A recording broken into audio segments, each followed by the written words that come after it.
कर लो जो करना है। अदानी का नाम एचईसी पे नहीं लगेगा, हम नहीं लगने देंगे। ये देश की पूंजी है, ये किसी उद्योगपति की पूंजी नहीं है।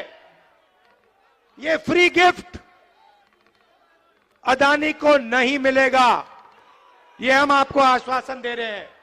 और हमारी सरकार आएगी तो जो आपको सपोर्ट की जरूरत होगी वो आपको सपोर्ट मिलेगी और आपको कंपेटिटिव बनाया जाएगा। भाई और बहनों, पूरे देश में प्राइवेटाइजेशन किया जा रहा है। मैं आपसे पूछना चाहता हूं, इस देश में ओबीसी वर्ग की, आदिवासी वर्ग की, दलित वर्ग की कितनी आबादी है? सबसे ज्यादा मत बोलो भैया, मुझे नंबर दो, मुझे नंबर दो। कितने प्रतिशत आदिवासी, दलित और पिछड़े लोग हैं इस देश में? नंबर दो। देखो, कोई नंबर नहीं दे सकता, कोई नहीं बता सकता कि इस देश में इतने पिछड़े लोग हैं। भाइयों और बहनों, बात आप समझिए, देश में कम से कम 50% ओबीसी वर्ग के लोग हैं। सही बात है। और मैंने कम से कम शब्द का प्रयोग किया है। आज तेलंगाना के चीफ मिनिस्टर यहां आए और उन्होंने मुझे बताया कि जो वायदा हमने तेलंगाना में किया था, आज उस वायदे को तेलंगाना की सरकार ने पूरा किया है। कौन सा वायदा? जाति जनगणना का वायदा। तेलंगाना में कुछ ही महीनों में पिछड़े वर्ग के लोगों को, आदिवासियों को, दलितों को, जनरल कास्ट के लोगों को, माइनॉरिटी को, सबको पता लग जाएगा कि किसकी कितनी आबादी है। अब मैं आपको ये बोल क्यों रहा हूं? क्योंकि ये जो एचईसी के लोगों को तंग किया जा रहा है, ये पिछड़े वर्ग के लोग हैं, ये आदिवासी हैं, ये दलित हैं, और इनको रोजगार से हटाया जा रहा है और इस एचईसी को प्राइवेटाइज किया जा रहा है। प्राइवेटाइजेशन का मतलब समझिए। प्राइवेटाइजेशन का मतलब ओबीसी को, दलित को, आदिवासी को और गरीब जनरल कास्ट के व्यक्ति को बेरोजगार बनाने का काम है। यह प्राइवेटाइजेशन नहीं है। यह दलितों से, आदिवासियों से, पिछड़ों से, गरीब जनरल कास्ट के लोगों से, माइनॉरिटी के लोगों से चोरी है। यह हो रहा है। आप देखिए, किसी दिन आप अदानी जी की कंपनी की लिस्ट निकालिए, अदानी की कंपनी की लिस्ट निकालिए और मैनेजमेंट की टीम देखिए। अदानी की कंपनी में आपको एक पिछड़ा नहीं मिलेगा, एक दलित नहीं मिलेगा, एक आदिवासी नहीं मिलेगा, एक गरीब जनरल कास्ट का व्यक्ति नहीं मिलेगा। और इसको, इस एक व्यक्ति को देश की पूरी पूंजी पकड़ाई जा रही है। एयरपोर्ट, पोर्ट्स, इंफ्रास्ट्रक्चर, सड़कें, पुल, स्टोरेज की facility, solar power, wind power, जो भी ये व्यक्ति चाहता है इसको मिल जाता है। ये डिफेंस में देश की रक्षा सेना करती है।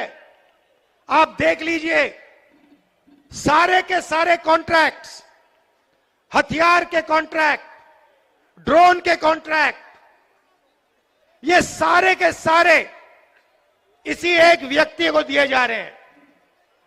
क्यों? क्यों? क्योंकि हिंदुस्तान के प्रधानमंत्री चाहते हैं, इसीलिए इस एक व्यक्ति को एयरपोर्ट, पोर्ट्स, डिफेंस इक्विपमेंट सारा का सारा पकड़ाया जा रहा है। मैंने आपसे सवाल पूछा, इस देश में पिछड़े लोग कितने हैं, आदिवासी कितने हैं, दलित कितने हैं? इसके पीछे सोच है। भाइयों और बहनों, आप किसी प्राइवेट कंपनी में जाइए, किसी भी प्राइवेट कंपनी में जाइए और वहां पूछिए यहां पे पिछड़े लोग कितने हैं, दलित कितने हैं, आदिवासी कितने हैं? आपको एक नहीं मिलने वाला। फिर आप जाइए हिंदुस्तान की सरकार में, जाइए 90 लोग हिंदुस्तान की सरकार को चलाते हैं, आईएएस ऑफिसर हैं, पूरे के पूरे बजट को ये कंट्रोल करते हैं। हिंदुस्तान की सरकार 10 रुपए खर्च करती है तो रुपए कहां खर्च होंगे, ये 90 लोग निर्णय लेते हैं।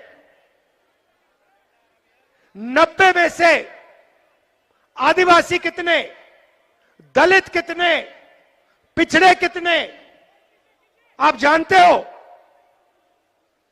देखो, सन्नाटा छा गया, सब चुप हो गए।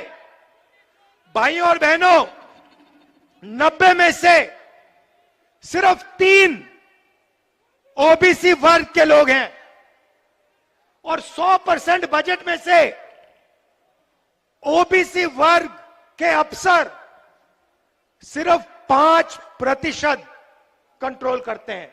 मतलब अगर हिंदुस्तान की सरकार 100 रुपए बजट में बांटती है तो 5 रुपए का निर्णय ओबीसी वर्ग लेता है। आप जानते हो दलित वर्ग के अफसर कितना निर्णय लेते हैं? फिर से बोलो, जीरो जितना, उसको जीरो ही मान लो। आदिवासी वर्ग, उनको भी जीरो मान लो। तो आपकी ना सरकार में हिस्सेदारी, ना कॉर्पोरेट सेक्टर में हिस्सेदारी। आप जाइए, लिस्ट निकालिए, प्राइवेट अस्पतालों की लिस्ट निकालिए, उसमें देखिए, उसमें आपको दलित नहीं मिलेगा, मैनेजमेंट में एक ओबीसी नहीं मिलेगा, एक मालिक नहीं मिलेगा, एक आदिवासी, एक दलित, कोई नहीं मिलने वाला उसमें। फिर आप प्राइवेट यूनिवर्सिटीज की लिस्ट निकालिए, कॉलेजेस की लिस्ट निकालिए, उसमें आपको एक पिछड़ा नहीं मिलेगा, एक मालिक आपको पिछड़ा नहीं मिलेगा, एक मालिक दलित नहीं मिलेगा, एक मालिक आदिवासी नहीं मिलेगा। फिर आप जाइए और कहिए ठीक है, कॉर्पोरेट सेक्टर में नहीं मिला, सरकार में नहीं मिला, अस्पतालों में नहीं मिला, यूनिवर्सिटी कॉलेज में नहीं मिला। और फिर आप लिस्ट निकालिए जो कॉन्ट्रैक्ट से काम करते हैं, कॉन्ट्रैक्ट लेबर की लिस्ट निकालिए और उस लिस्ट में आपको सिर्फ ओबीसी, दलित और आदिवासी मिलेगा और कोई नहीं मिलने वाला। तो पिछड़ों को, दलितों को, आदिवासियों को, सही बात बोली, उनको कॉन्ट्रैक्ट लेबर, उनको मजदूरी, बॉन्डेड लेबर बनाया जा रहा है। और बड़ी बड़ी कंपनियों में, अस्पतालों में, कोर्ट्स में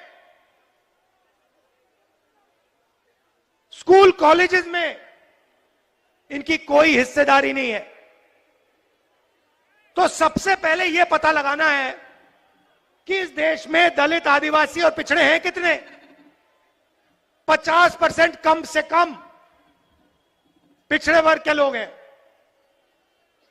8% आदिवासी हैं, 15-16% दलित हैं, और इनकी हिस्सेदारी है ही नहीं, कहीं भी नहीं है, कहीं भी नहीं है। किसी भी मजदूर के पास चले जाओ। आज मैं अभी सड़क पे था, साइकिल पर 200 किलो कोयला लिए, धकेल कर साइकिल पर 200 किलो कोयला लिए, धकेल कर भूखे आदिवासी 50 किलोमीटर चल रहे थे। मैंने अपनी आंखों से देखा। वहां पे आपको आदिवासी मिल जाएगा, वहां पे आपको दलित मिल जाएगा, वहां पे आपको पिछड़ा मिल जाएगा, मगर किसी बड़ी कंपनी में नहीं मिलने वाला, किसी अस्पताल के मैनेजमेंट के ऑफिस में नहीं मिलने वाला। यही हिंदुस्तान के सामने सबसे बड़ा सवाल है, इससे बड़ा सवाल है ही नहीं। और इसीलिए हमारा पहला कदम पूरे देश में जाति जनगणना को करवाने का होगा, और हम पता लगाएंगे इस देश में दलित कितने, आदिवासी कितने, पिछड़े कितने। और एक और बात समझिए, रिजर्वेशन की बात कर रहा हूं। आजकल 50% से ज्यादा रिजर्वेशन नहीं मिल सकती। ये जो 50% का लिमिट है, इसको कांग्रेस पार्टी की सरकार, इंडिया की सरकार उठा के फेंक देगी। और हम जो दलित हैं, आदिवासी भाई हैं, उनके रिजर्वेशन में कोई कमी नहीं आएगी, मैं आपको गारंटी देके कह रहा हूं। और जो पिछड़ों का हक बनता है वो उनको मिलेगा। तो ये देश का सबसे बड़ा मुद्दा है, इससे बड़ा मुद्दा है ही नहीं। सामाजिक अन्याय और इसी से जुड़ा हुआ आर्थिक अन्याय। आप मुझे बताइए, जीएसटी से छोटे व्यापारियों को, मजदूरों को, स्मॉल और मीडियम बिजनेस वालों को फायदा हुआ? मुझे हाथ उठा के दिखा दो इस यहां पे, नहीं हाथ नीचे करो, यहां पे एक व्यक्ति जिसको जीएसटी से फायदा हुआ हो, मुझे दिखा दो। कौन है ये? अंबानी को फायदा हुआ, अदानी को फायदा हुआ, देश के अमीर लोगों को फायदा हुआ। ये एचएसई में जो काम करते हैं, इनका जबरदस्त नुकसान हुआ। जीएसटी कौन देता है? जीएसटी अमीर लोग नहीं देते। जीएसटी वो मजदूर देता है जो 200 किलो को धकेल रहा था। वो उतनी ही जीएसटी देता है जितनी अदानी देता है, अंबानी देता है। वो शर्ट खरीदता है, उतनी ही जीएसटी लगती है जितनी अदानी जी की शर्ट को लगती है। तो पैसा कहां से जा रहा है? बजट का पैसा कहां से जा रहा है? दलितों से, आदिवासियों से, पिछड़ों से, गरीब जनरल कास्ट के लोगों से, माइनॉरिटी से। और जा कहां रहा है? अरबपतियों के जेब में, अदानी की जेब में, इन लोगों की जेब में। इसीलिए देश में भयंकर बेरोजगारी फैल गई है। इन्होंने क्या किया? सारे छोटे व्यापारियों को खत्म कर दिया। जो छोटा बिजनेस करते थे, जो स्मॉल और मीडियम बिजनेस करते थे, उनको सबको मार दिया। दो हथियार का प्रयोग किया इन्होंने। पहले प्रधानमंत्री ने झूठ बोला और कहा कि मैं काले धन के खिलाफ लड़ाई लड़ रहा हूं, और नोटबंदी कर दी। नोटबंदी ने हिंदुस्तान के सब छोटे बिजनेस वालों को खत्म कर दिया, उड़ा दिया। यह अदानी जी के लिए काम किया। उसके बाद जीएसटी लागू कर दी। नतीजा हुआ कि आज हिंदुस्तान का युवा रोजगार पा ही नहीं सकता। जितना भी ढूंढना है ढूंढ लो। मैं झारखंड के युवाओं से कह रहा हूं, देश के बाकी युवाओं से कह रहा हूं, जितना आपको ढूंढना है ढूंढो। नोटबंदी के बाद, जीएसटी के बाद, नरेंद्र मोदी जी की पॉलिसीज के बाद छोटे बिजनेसेस हैं ही नहीं। ये देश की रीढ़ की हड्डी है, ये बेरोजगार देते हैं, इनको खत्म कर दिया। तो जब तक दिल्ली की सरकार नहीं बदलेगी तब तक इस देश में युवाओं को रोजगार नहीं मिल सकता। सीधी बात है। और मैंने, अब मजे की बात देखिए, पहले नरेंद्र मोदी कहते थे, हर भाषण में कहते थे, मैं ओबीसी हूं। याद है आपको?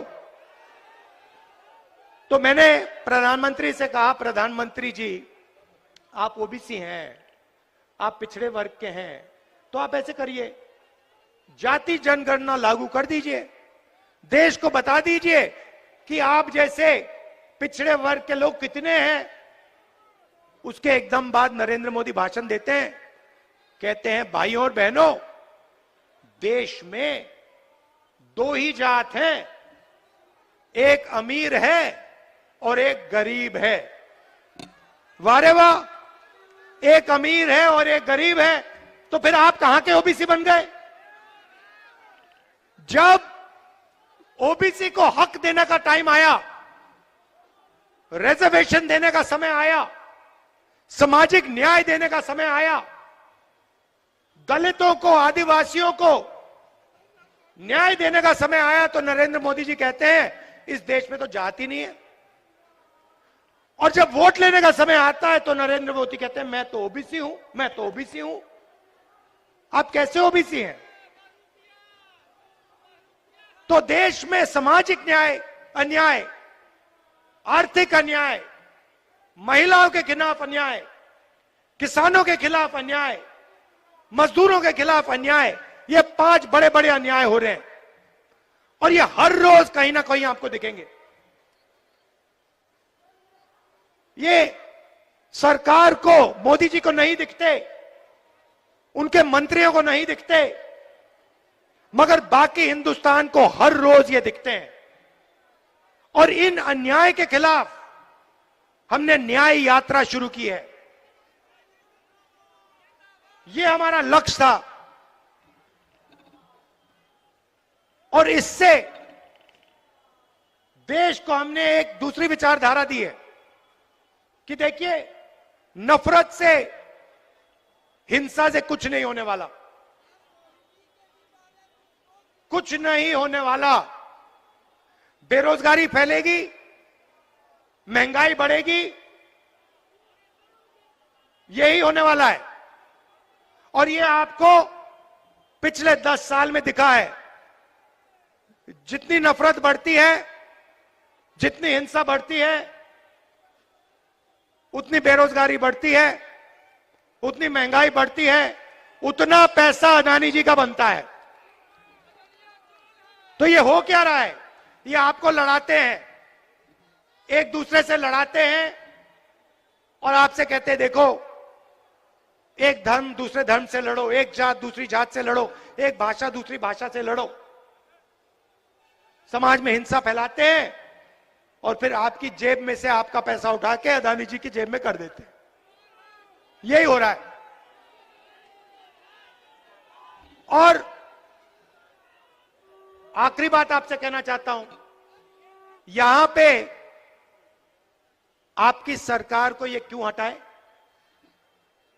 क्योंकि ये इस बात को एक्सेप्ट नहीं कर सकते हैं कि झारखंड में आदिवासी चीफ मिनिस्टर है। ये इस बात को एक्सेप्ट ही नहीं कर सकते। इसीलिए इन्होंने हमारी सरकार को हटाने की कोशिश की। और कांग्रेस पार्टी, जेएमएम, सब मिलकर बिल्कुल इनके सामने एक लाइन में खड़े हो गए। और क्या हुआ? सरकार बच गई। ये हर प्रदेश में करते हैं, जहां भी उनको चांस मिले ये या सीबीआई का प्रयोग करके, ईडी का प्रयोग करके, इनकम टैक्स का प्रयोग करके या पैसा देकर ये यही काम करते हैं। लोकतंत्र पे ये आक्रमण कर रहे हैं, संविधान पे ये आक्रमण कर रहे हैं, क्योंकि ये जनता की जो आवाज है इसको दबाना चाहते हैं। और कांग्रेस पार्टी, हमारा गठबंधन, इंडिया गठबंधन, लोकतंत्र की जो आवाज है उसको कभी नहीं दबने देगा। तो आप सब यहां आए, आपने इतनी हमारी मदद की, सड़कों पे लाखों लोग निकले। मोदी मीडिया, देखिए मोदी मीडिया, मैंने कहा प्रेस के हमारे मित्रों, मगर ये हमारे मित्र नहीं है, ये हमारे मित्र नहीं है। ये रिपोर्टर है, ये हो सकते हैं बेचारे, मगर इनके जो मालिक हैं वो हमारे मित्र नहीं है, उनके मित्र दूसरे हैं। तो आप सबसे मैं धन्यवाद करना चाहता हूं कि आप लोकतंत्र के लिए लड़ रहे हो, आप संविधान के लिए लड़ रहे हो और आप इस देश की रक्षा कर रहे हो, देश की रक्षा कर रहे हो। आखिरी बात, नहीं बोलो, जोर से बोलो, नहीं, एक सेकंड, जोर से बोलो। ये देखो, सरना कोड देना होगा और ये काम हम आपके लिए करवा के डिलीवर कर देंगे। घबराइए मत, डरिए मत। धन्यवाद, जय हिंद।